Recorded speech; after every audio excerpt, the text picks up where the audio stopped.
Hey, hey, hey, happy Saturday, January 18th. So here in DC, everything's calm. Everything is flowing beautifully. So, as I mentioned in yesterday's video, there are a lot of people that are living on this heightened, oh my gosh, something's going to happen. The sky is falling. Oh, dastardly deeds are going to be created. Everyone's against Trump. They're going to try to take him out, and all these different things going on that circle around Washington, D.C.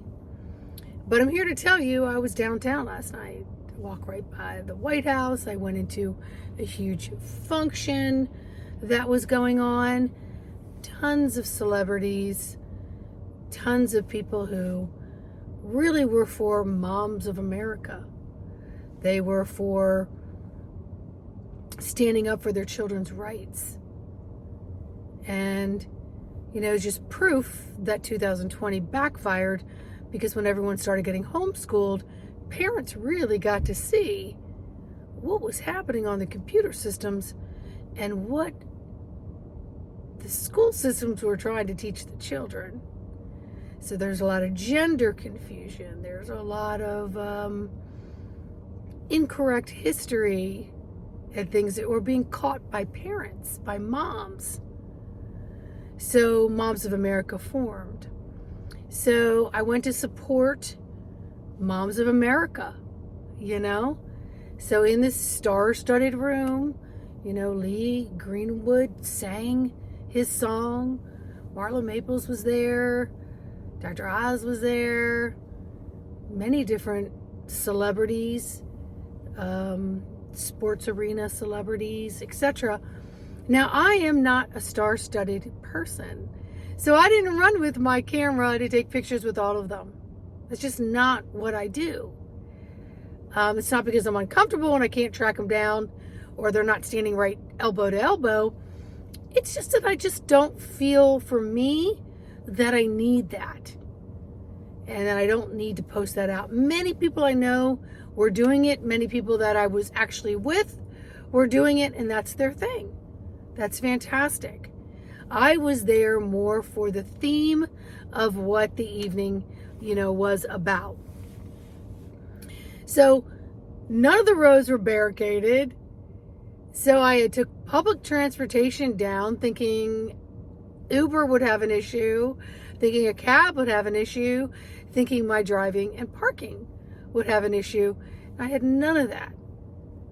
I actually rode down with a friend. I went over to a different hotel and I hung out there for a while.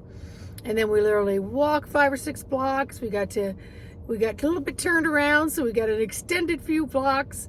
So I think we walked in front of the White House twice. But everything was calm.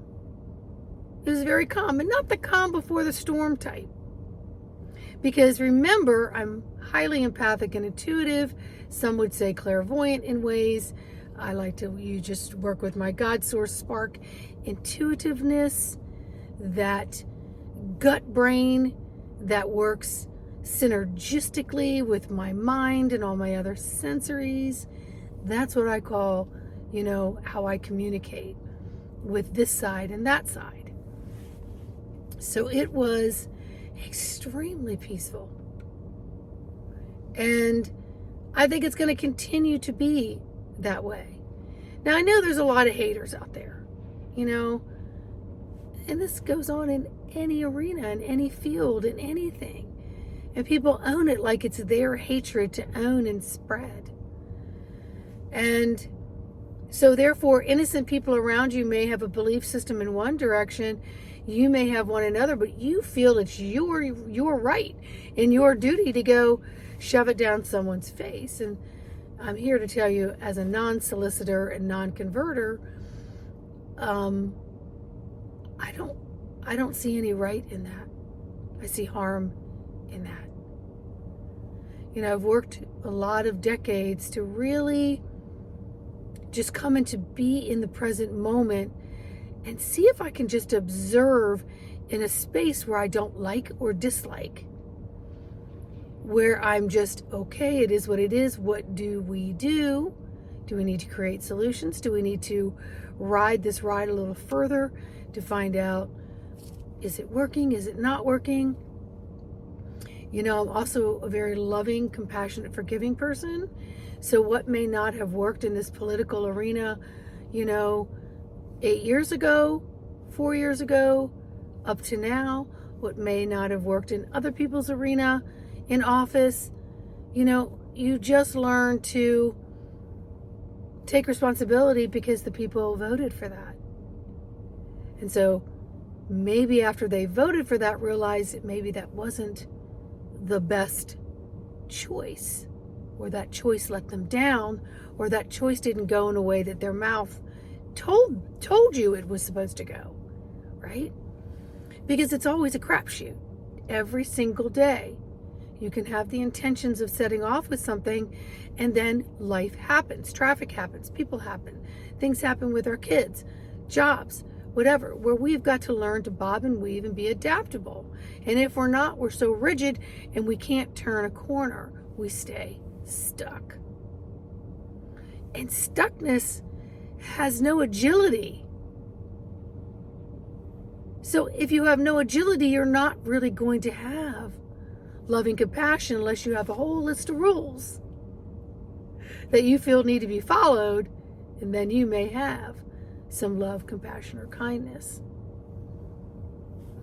So I want everybody to just really pay attention to the atmosphere that's going on right now. And is something being created for you to go into fear mode? Or are you really tapping into your own internal barometer? And that is saying, in this moment, everything's fine. In this moment, I trust my inner barometer. In this moment, I know that my God source regulator will switch me up in any which direction to give me guidance, to let me know if I need to move more swiftly or I need to slow down. So whatever will be, will be. The question is, how are you strengthening your fulcrum and your steps upon it to be as strong as you can be, no matter what winds come your way, no matter what climate, weather, emotionally, mentally, physically, spiritually, etherically,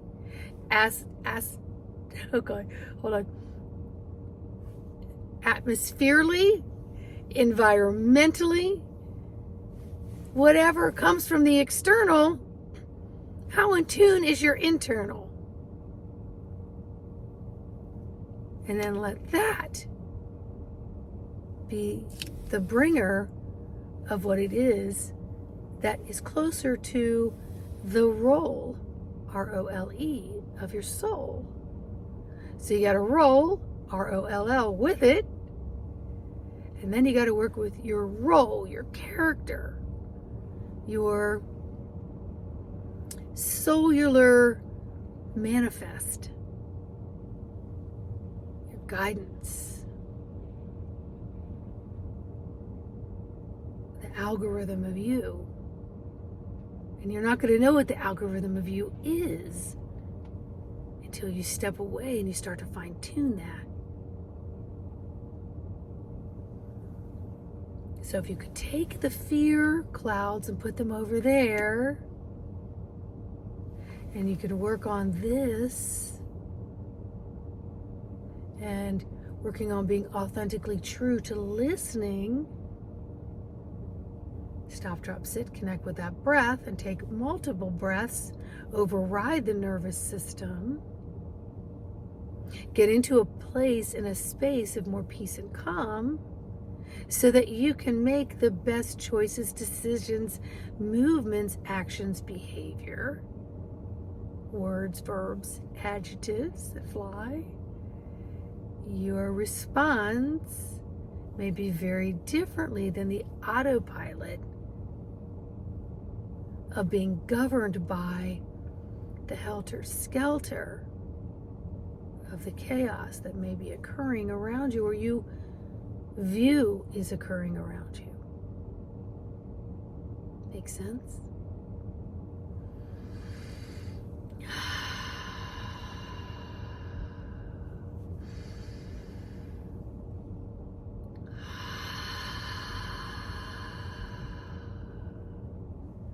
Connect with that breath as often as you can. No matter how many things are pulling you in different directions, get back in your command or in your control seat. Look at your dials, adjust them. Step away if you need to. Take moments of tuning in and tuning out until you can work with both. And that is something I can share with you if you do sessions with me. I can teach you how to override and really just be in the one unit. The only thing, your avatar, your physical God DNA, the divine source and the light within you, that you are able to activate and command like that. So, get into your control dials, get into your commander seat, connect with your breath, be one with all of this, and less scattered with all of that. Bring your pieces back home, connect. And remember, if you've got extended family of any kind or people in your close proximity, you will be a guiding beacon of the bringer of light to them. And you will see, sense, and feel things very differently when you're one under this house. Okay? So much love. Have a wonderful day. Bye.